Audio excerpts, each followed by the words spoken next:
Nakita na po ba kung girl o boy? Girl. Girl po.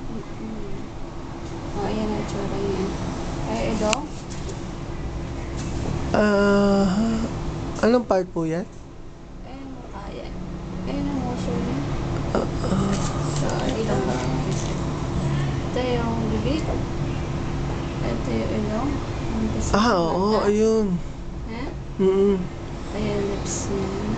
Ayan, mata. Ayan, mata niya. Sa condition po, okay naman po yung condition. Nasa position. Ayan yung kanya. Sex organ. Ayan.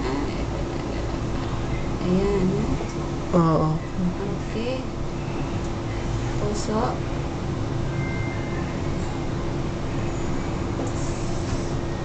Heart. Opo. Okay. Head.